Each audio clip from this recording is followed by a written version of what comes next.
Hello, everybody. I am Donal Murphy, and welcome to my podcast. My guest today is Joy Osborne, who is a seasoned staffing, human resources, and recruiting manager, having worked at such marquee corporations as eBay, NetApp, Palo Alto Networks, and now Snap, where she works as a recruiting manager in university programs. Joy's story, I think, is a great one. She brings her insights and perspectives, having been on HR teams that have overseen layoffs. She's been laid off herself, and she has navigated an 8-month layoff back into the workforce at Snap. Having seen layoffs, therefore, from all angles, I think her opinions and ideas will help you. In her professional life, Joy is on a mission to help people find careers they love. For her, it's not just about a job offer. It's about helping someone start a journey that's transformative and connecting talented individuals with opportunities where they can truly shine.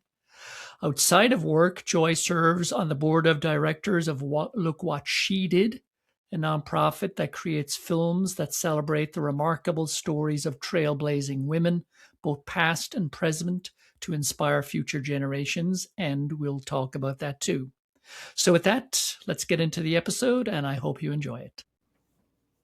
So welcome, Joy, to the podcast. I'm delighted to have you here, and I will say for our listeners and viewers that I think your name is very, very fitting because as I've gotten to know you, you are joy epitomized. And I think that's going to come across in this episode.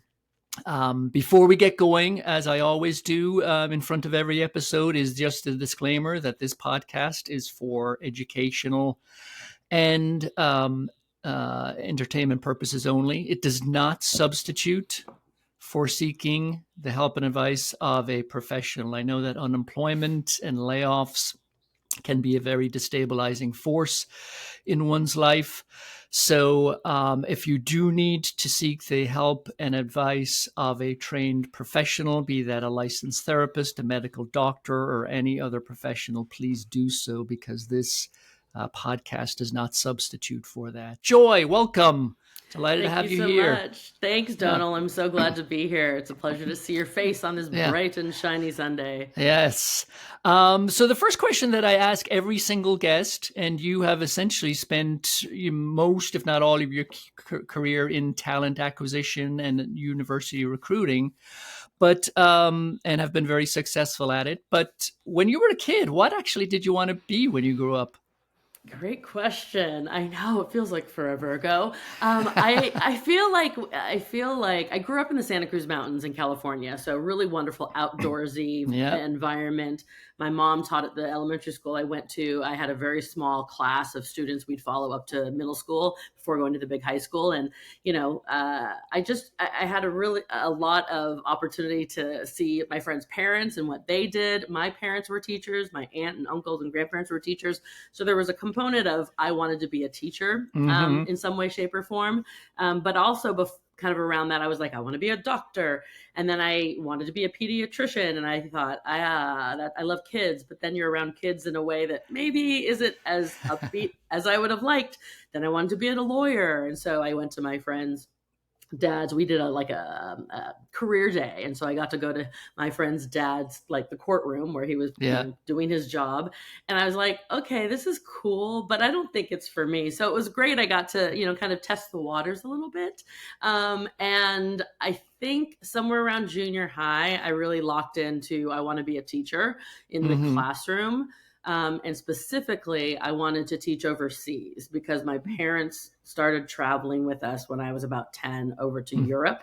And I learned about these overseas programs for teachers. And I thought, this is a cool way to travel and teach. So I kind of locked in on that around middle school and then kind of took that through high school and went to a school for, obviously a 4-year degree, but then a teaching degree along with it. So ended up in the classroom actually before I was in tech. So I was in elementary school teacher here in the US and in Africa for about 5.5 years total. I didn't know that. So I really have this passion for education. I'm very glad I've gotten to keep that throughout my career.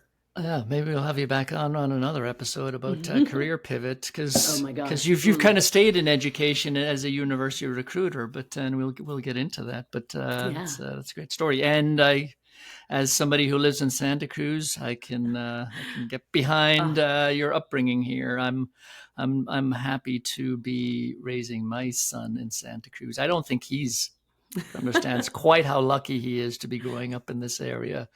he will. But He will. yeah. Um, what was interesting about your story and getting to know you is that you are in talent acquisition and university recruiting, but you also were laid off, Mm. and so you've seen it from both sides. And I guess the next question that I have for you is, how did it feel getting laid off? Did it feel like, Mm. what, I've been in, talent acquisition and recruiting. I got this. I know how it works. In my own particular circumstances, I had been at the company for almost 10 years. I'm like, how do you actually navigate a job search now after 10 years? Has the world moved on? Are my skills no longer needed? So from your perspective, having come from a recruiting job and then getting laid off, what was the experience for you like? That's a great question. So I've been on both sides of layoffs. I've been on the HR side, Yeah. supporting the process for people to be laid off, and that's a really hard place to be. And then I've been on the side of being laid off, and that's a very hard place to be. But I think what I focus on specifically at this point in my career is that there are many things that I cannot control in this life, and there are many things I can control. So Right. over time, I try to spend more energy on the things that I can control. But I also think that, when I got laid off, I think it was in 2023, and it was around the time coming out of COVID where layoffs were just like everywhere. There were like Yeah. thousands of people getting laid off at every company. And a lot of people said to me at the time, you're so good at what you do. You'll be fine. You'll get a job right away. And I was, that felt wonderful, but I knew that wasn't necessarily the reality. And Right. so even though I was a recruiter and knowing kind of how the sausage gets made on the inside about recruiting, putting yourself in, on the other side of, the fence, being the person recruited, I started to think, okay, I know how it works, but this is kind of different. We're in different times here than I've ever seen before. So I Yeah. have to have a slightly different approach, and I can only focus and control on me and what I put out into the job search, and kind of like not stress about the other stuff that I can't control. And a lot of people, like you mentioned, kind of think, oh, why me? All of this thinking about it being personal. And it's not a personal decision. And that's something that people really have to lean into. It's like the company is making a business decision.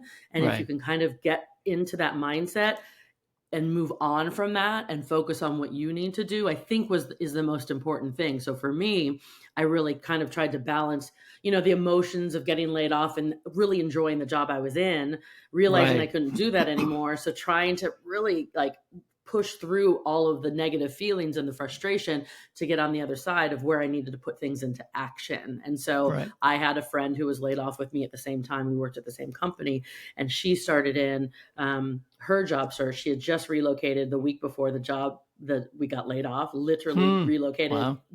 And so I started helping her because this was the first time she had been in this position, to help her focus. And that actually then helped me and kind of to prep me for my search as well. So it gave me something to focus on, so which was really good. But I also knew I had to do the same for myself. But it just, took a minute to figure things Yeah. out, that it wasn't in my control about the layoffs, and I had to focus on what I could do. Yeah.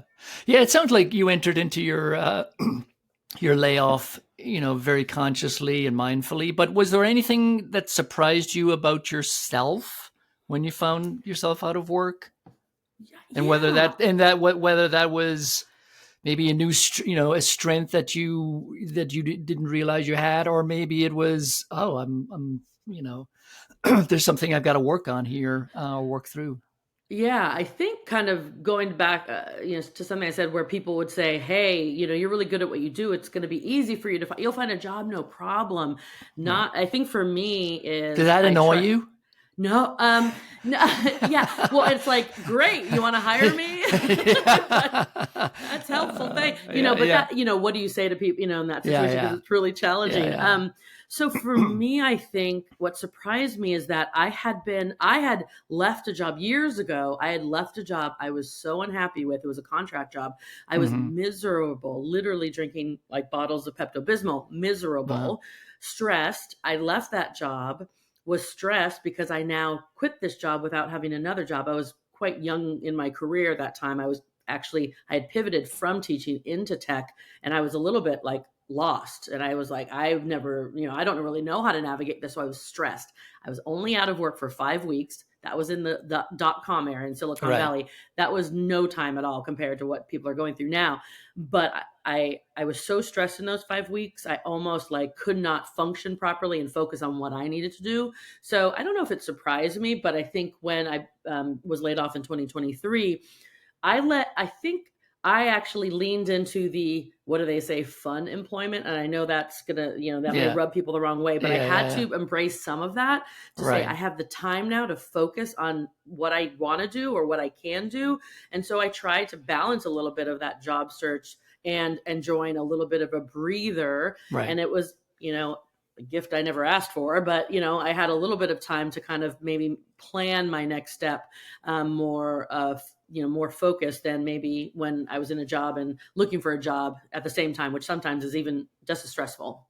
Yeah, and I do think that's important, and I know that everybody's layoff is very, very different, and I want to be sensitive and mindful of the people who get laid off and need to Mm-hmm. find, Mm-hmm. more often than not, for financial reasons, need to find another job fast. But Mm-hmm. Mm-hmm. the fun employment, even if you are racing to find another job fast, you can't, I do want to piggyback on that real briefly and say that Mm-hmm. you can't spend, at least my experience is, you can't spend Mm-hmm. 8 hours a day looking for a Mm-mm. job, Mm-mm. and take an hour to walk in the neighborhood, or whatever your hobby is, do that, because the job search process is grueling, and also it just, again, as stressful as it is, it does open up more time for you to dedicate to things Mm-hmm. that are fun, and you certainly 100%. need fun in that process.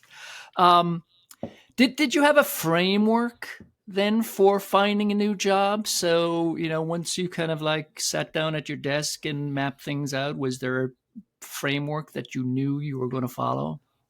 Well, interesting enough, this friend I mentioned who was laid off kind of for her first time in this world space, she created this spreadsheet of her job search, and I may talk about it at some point in more detail. But to really ground her in gathering the names and information that she needed to keep track of all of the jobs she was applying for, the process and the status.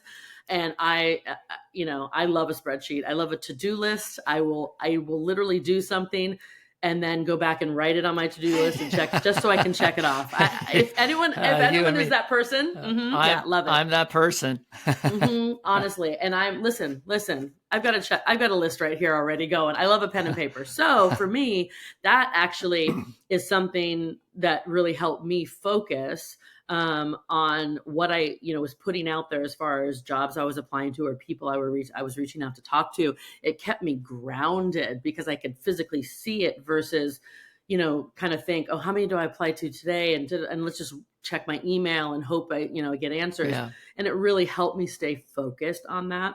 And for me, from an organizational perspective, that was really helpful. And that really was my kind of, foundation for what I know I needed to do and keep track of.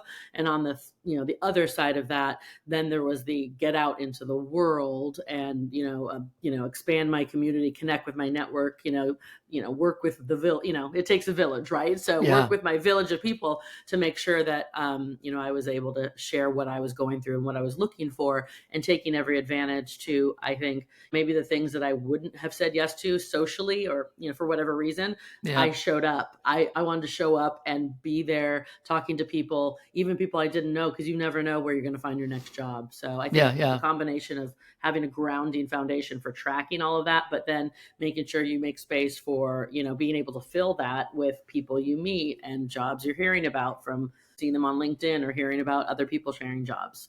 Yeah. Did you know that you wanted to keep doing what you were doing? We talked at the beginning of the episode that you had a career in teaching that I didn't know, and have now spent a lot of your rest of your career in talent acquisition and recruiting. But did you ever entertain the idea of being like, okay, well, I've done that, and now I'm going to do something else? Or were you like, okay, I love this. I'm just going to keep mining that career. Yeah, it's interesting. So, I really wanted to stay. I've built my career in university recruiting or emerging talent early careers. And I'm so passionate about it because, as I mentioned, I was passionate about education. I didn't know that was a job in tech until I came back from Africa and found it was a job in tech and I could build my career on it. So I'm super passionate about staying in that field. But I also knew it was a time where I've been in this type of role since probably early 20s, 2000. So 2001, I moved into like university recruiting. So for 25 plus years, in some way, shape, or form, I've been doing this. I jumped out to be an HR generalist, HRBP for a little bit, but I really moved back into the university space. And so I absolutely wanted to stay in that space. And yet, I also knew that I necessarily couldn't control the jobs that were out there or what opportunities were coming my way. So I did open myself up to other things in HR, kind of in that space, because in university recruiting or early careers, we are like elementary school teachers. We know a little bit about a lot of things. We recruit, we onboard, we do programs, we do performance, we do all of these things, employee relations with interns and young and early careers folks that we hire. So I knew in HR I had a little capacity to probably do something else within HR or the people team kind of arena, but I really wanted to stay in university. So for me, I did what I could to, identify jobs that were in my space, but I absolutely took advantage of reaching out to people I knew when I saw a role or a job at a company they were at or knew someone at to say, hey, listen, I might need to pivot. I would love to learn more about this. And if you think, my skills are transferable enough to maybe move into that arena, but it was for the most part in the HR arena in some way, shape or form, or learning and development kind of in that. I didn't veer off too far. Right. From that. I think at the end of the day, I would have literally gone to work at anywhere because at some point you've got to pay your bills. And I'm one of those people that fun employment wasn't going to last forever. So I absolutely was open to kind of anything and everything. And yet behind the scenes, I'm like, I really want this. I really want this. So yeah. And having navigated the layoff and you secured your new job, I think, and correct me if I'm wrong, you were out of work for what, 8 months. 8 months. 8 months. Oh, that's a long stretch. Yeah. So having secured that job, and I'm sure on that day that you got the job offer, you were gleefully jumping around your house.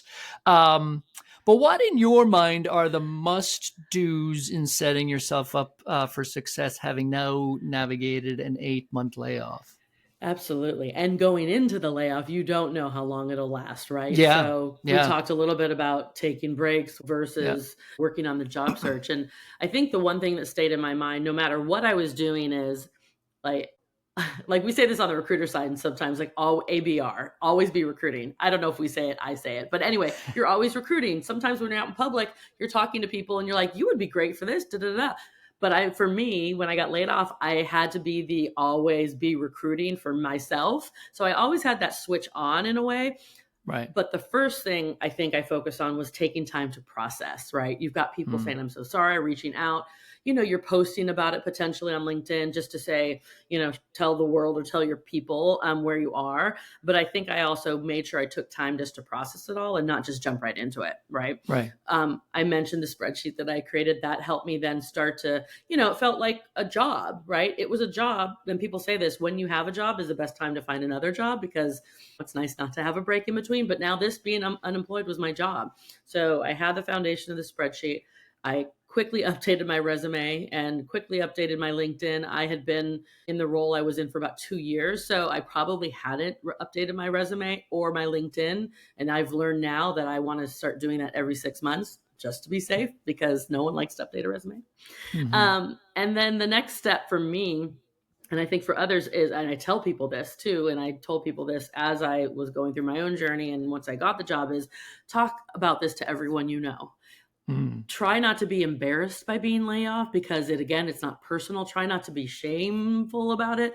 Talk to everyone you know and put it out into the universe that you are looking for work. You are looking for a job, because if you're nervous about doing that, people don't know and they can't help you. And so that was really important to me. It takes a village, I believe, right? To raise a child. It takes a village to get a job sometimes. So that was something I think is important for people to do. And if they don't have a big community or network, start building one. That's definitely the first and foremost.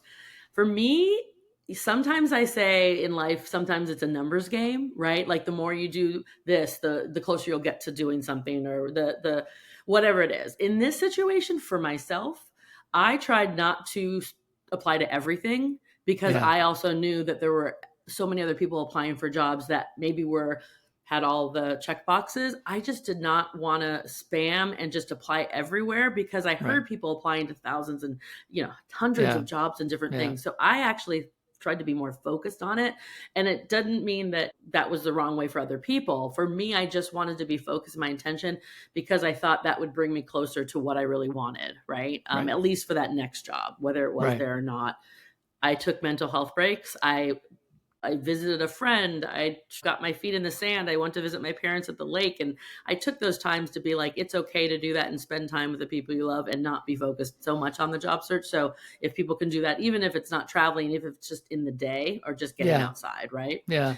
You talked about earlier that there were a friend you were kind of navigating your job search along with this other friend. And I do think that the golden rule of job searches: don't do it alone. Mm-hmm. It could be with a group, and I've been involved in, continue to be involved in a couple of different groups. But beyond that, one person, and again, one person who's journeying through this with you can be enough. But was there one person? Was there more than one person? You talk about, it takes a village. Was 100%. Some other person that I talked about during his job search, he had his own board of directors. That's the way that he phrased it. And that, he kind of leaned into his board of directors as he was going through his job search to seek advice and perspectives, et cetera. So just in terms of your support community, what did that look like? 100%. So on top of my spreadsheet with jobs, I had a spreadsheet of my board of directors and the people in my neighborhood that I knew I could reach out to, to talk about more specifically avenues, maybe to get me to talk to someone about another job. And so, yes, it was very important to have conversations with people in my network about different things that I wanted to do. So people I had worked with in the past, friends that I knew through high school, college, whatever, people in my community. So I look back at that time, and I have this list I go back to, and I say, oh my, I met some of the most amazing people. And there were people I was like, I want to work with you. I want to go to your company. You may not have anything for me, but I was so blessed to have those conversations now that they're in my network and community. And we didn't talk about, I have a job for you, but we talked about just the interesting things that I was interested in. They shared a little bit about what they were doing, and then they would connect me with other people, then I'd have a conversation. That really felt good, because it felt like I was moving forward. Body motion stays in motion with a job search. Body, that's important that you don't say it at rest. And so it was really good that I looked at my inner circle first, and then they helped me kind of build more of my village. And I was super grateful. And I knew not all those conversations were going to lead to jobs, but it felt really good that I was still in it. Yeah. And I do want to piggyback on that, which is, I was never a great networker in my career.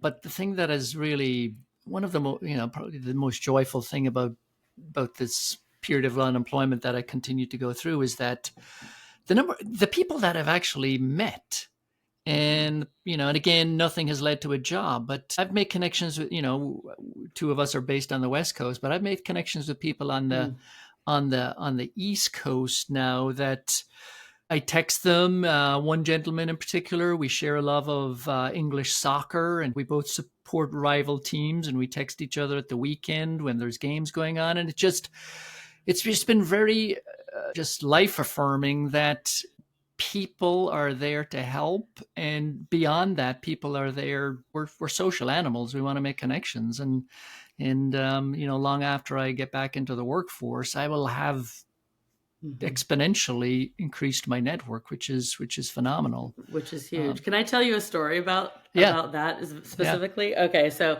in this process of job search, I applied for a job at a company. I'm not going to name the company, but I got an email back pretty quickly that said, "Thank you for interviewing with us. I hope you liked it. You're not getting the job, but tell us what you thought." And I thought, I didn't interview with you, so I'm not going to tell you what I thought because I didn't have an experience, but I posted I posted something vaguely. I don't think it was my video, my Daily Joy video. It may have been a post, a little vague, not too much of a vague post, but I mentioned that this happened. I didn't mention the company at all. I got a message in my LinkedIn account from a gentleman who said, "I think you're talking about my company." And I'm like, "What?" Like I gave I gave no clues. I have no context clues. Yeah. And I reached out to him, and I was up north at the time. I was still living up north. I'm in Santa Monica now, but I was up north. And I reached out, and he goes, "Is it this company?" I'm like, "Yeah, it is your company." Yeah, absolutely. So this man was in the university recruiting team at that company. Yeah. And we talked, he said, I really want to just get some feedback because, it's candidate experience and I feel really passionate about this company, but that's not a great spirit. Would you talk to me about it? Absolutely. So I talked to him for like 30 minutes, we have this conversation. And so we got connected that way. Like fast forward to, I have now relocated to Santa Monica. He lives in LA. He and I have stayed in contact just over this through LinkedIn. Yeah. He's been since laid off from that company. I am now talking to him about roles. He's actually interviewed for a job that I was at a company at. It's just been so special. And I've met him and we've had lunch. I would never have guessed it to happen, but I think those are the special moments that you can't plan for. And through those interactions can create something really special, whether or not, we'll work together or not work together. We just supported each other. We continue to do that through this journey. And I think that's really important, is that you have those people to lean on. Yeah. And it does go back to what you've mentioned a couple of times here, which it does take a village. And what has just been really amazing in this job search journey for me is that just the kindness of strangers and the building of community. And I've met people I would never have met or made connections with had I not been laid off. And and as I said, I'll take these relationships forward into my next iteration of my career and into life, which is even more importantly. So Absolutely. Building a community. And I think, again, I didn't spend much time networking and building my community when I was in a job. I think I was just too busy. Part of me felt like I was not that kind of guy, but we're all that kind of guys because we're all social animals, and it doesn't, and you don't have to. It doesn't have to be a big undertaking. It's just like reaching out to one person on LinkedIn, and that one person will connect you with some others. But the other thing that comes up for me too is that there are people who you reach out to and I've had this experience of like, no, I don't have time. And you just move on. It's not taking it personally. Yes. They're too busy, or they don't see if they could add value or whatever. But, there is some rejection along the way where a door doesn't open, or the door, the crack of the door opens slightly and they're like, no. Nope. But, you just, just move on and find your tribe. Yeah. Absolutely. You mentioned this, and, on LinkedIn, you post videos called Today's Daily Joy, which I love, love watching. Again, because your personality comes through every time I finish watching one of your daily joys.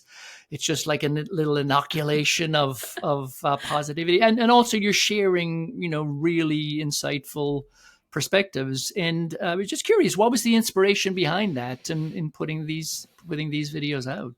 Absolutely. Thanks for asking about this one. It's like, sometimes I don't think about things and they happen. I'm like, wait, how did this happen? So I remember now when I was unemployed, and not before that, I would be on, some social media, Instagram or something, and I would just do little stories and just what's going on in my life and talking about that. And a friend of mine commented and messaged me at some point and said, literally, I don't take credit for the name. She's like, you should call it the Daily Joy or something. And I think I maybe was talking a little bit about my career search or something there. And I thought, oh, I said, I like that. That's cool. That's great. But then I thought, okay, I'm not just going to get on to LinkedIn and talk about like my life, just not the job search at all. Like that's what my socials are for, the other socials. And so I thought, okay, if I'm going to be doing this Daily Joy, I want to be more targeted. And what better thing that can I talk about is about my job search, also from my recruiter perspective, knowing a little bit more of how the sausage gets made from the inside, so I could maybe share a little bit more than just I applied, I got rejected, or I got the spam email, like the rejection letter, and then I could share a little bit more about recruiters get 10,000 resumes for a job, and not everyone, unfortunately, can get that. So anyway, and what it became doing the Daily Joy, I truly did it. I think every day, I felt like every day during that 8 month, very close to, let's say, but I feel like that gave me more energy to do what I needed to do to get the job, because even if it was a negative thing, and I try to always find, I'm an optimistic person. It comes with a name. I can't help it. But I always try to find, okay, there's a negative, but we always know from whatever, the negative can become a positive, and it's how you decide to view it, how you decide to play it out in your world. So in my mind, I tried to take the negative experiences maybe I had through the job search and turn them into, hey, but guess what? Like, this is one moment in time, you got through this, you can find other things to like move past it. And that with the Daily Joy, I tried to focus in not just on the things like, oh, I got the interview, I got this, but the things that are frustrating and how to work through it. And, from a recruiter's perspective, what I might be able to share with you, so you don't feel like it's all me. It's not all you, right? It's a lot of things going together. So that's really how it came about. And it really helped me through my own journey. Yeah. The other thing too that I wanted to just pick on in that regard is that it shows your authenticity, and again, there are many professional platforms out there, job search platforms, resume platforms, job posting platforms, but LinkedIn is one of the major ones, and I think it's the go-to. But what I have personally found on LinkedIn is the people that I gravitate to are just the people who are posting their real selves on there, and who are being authentic and are not, not posting about, and again, there's value to that, but they're not posting about, value propositions and, all of the business speak. They're just, they're just giving their personal perspectives on where they are in their careers, what the challenges they're up against, people who are posting about, their unemployment journey, et cetera. And what I found is that, and again, if you're keeping track, and, again, we're kind of, there's a part of us that does keep track. But when I start looking at the likes and the thumbs up and the love hearts and et cetera of the posts that are getting the most traction, it's just people who are going out and being authentic, and just putting it out where they're at any point in time. And I think that's what I love about your Daily Joy videos, is that it's just authentic, and I can see the real you behind the professional. So I love them. Thanks for contributing those to the world. Absolutely. It did help me, I think, too, because when I would interview, people would comment on it, and so it was a little bit of like, oh, okay. And I was putting it out there to connect with people, but I knew, any recruiters can go online and see it. But it was actually a nice little kind of, it felt good that, I don't know, it was kind of going on a little bit, maybe it was getting to the right people who maybe, saw me as someone authentic and, might be a right fit for their job. But it really wasn't for that specifically. It was just to get out there, share some advice, and just be real with people. Yeah. And actually just one last question in that regard, which is, as a recruiter, how important is understanding the personality and the person's authenticity to you when you're looking for somebody for a particular role? Or are you just focused on, okay, does the person have the skill set? So I'm just curious about that. Yeah, I mean, I think any recruiter talking about it, depending on where they work, sometimes you might vary in some way. If I kind of speak to it broadly, is that every company will look at a candidate having like the minimum qualifications for the job, like that's the baseline, right? Having that, but then when you get into the company from a performance perspective, you're looking at what you do, but how you do it. And so Mm-hmm. I believe that how you do it for many companies who lean into hiring people who have, great attitudes and are team players and can, work in ambiguity and can be problem solvers and can get things done, is that how you do it is really important. And so what you're putting out, I think, on socials and LinkedIn is really putting out who you are. And so I think through this process, when I was looking at LinkedIn a lot, seeing the layoff posts, which were just like so hard to read, but they were so real. It was the Mm-hmm. people who couldn't stop doing the kind of going down the rabbit hole of like, Yeah. it's like Yeah. it will get better, but you have to start putting some of that out there. So I Yeah. really think, folks who are looking, who are being recruited and on that side of the fence, is that they're looking for what you can do, but they're looking for you, the person, and your authenticity and what you bring to the table, and not necessarily a culture fit, but like a Mm-hmm. culture add, right? Are you Mm. bringing something to the Mm. culture that, yes, you're aligned with the values, because that's very important. I think you don't want to work at a company you're like, I don't align with anything they do, but also we're looking for someone who has the culture add by being aligned with everything we're looking for, and then maybe has something else to offer that is a little different. So sometimes hiring someone, yes, who meets the minimum qualifications, but maybe they bring something a little different than someone else who met the qualifications. And that's something that each recruiter has to make, and the hiring manager has to make the decision about.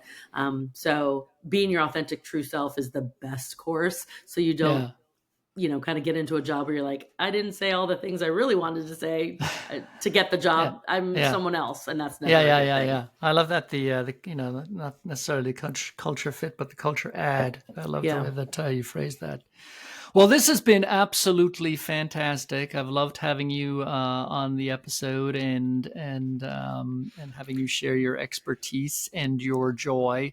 Um, Are you, before you wrap up, are you working on anything right now that you'd love people to know about? Again, I don't want to put words in your mouth, but I know that you're on the board of directors of an organization called Look What She Did, which seems like a fantastic organization. But that or anything else in terms of, people finding you, people, putting a spotlight on something you care about that you'd want people to know Yeah. about before we wrap up. Absolutely. A couple of things. I mean, I still continue to talk to my friends' kids who are now in college or in early career, helping them, and people reach out to me for different things. I still love to do that every single day. So, if someone's being laid off, I'm still there. I want to make sure I can help Yeah. guide and direct people into there. But absolutely, the Look What She Did organization. I'm so proud to be on the board of directors finally, because I've been connected with them for many years, and I was in Northern California on another board, and I didn't really have time to be on another board. But since I moved to LA, I was really excited that I could really kind of flip the switch and be more active. And so,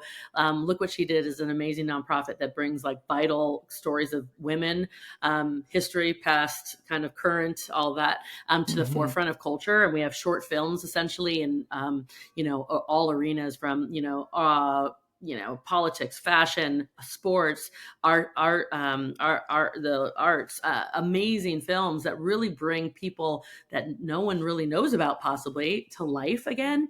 And so when I joined the board about a year ago, I really asked a question about community and what does community look like around the Look What She Did organization. And they talked about, yes, we have these films and we do, some of these events. And I really wanted to be able to reach out to my community and bring them into Look What She Did. So a fellow board member and I started creating what is called Look What She's Watching. And so they're Mm. virtual or in person film clubs, if you will, where we watch 3 to 4 of our 4 to 5 minute films, and we talk about them and we share. It's like a book club, but for Yeah. films.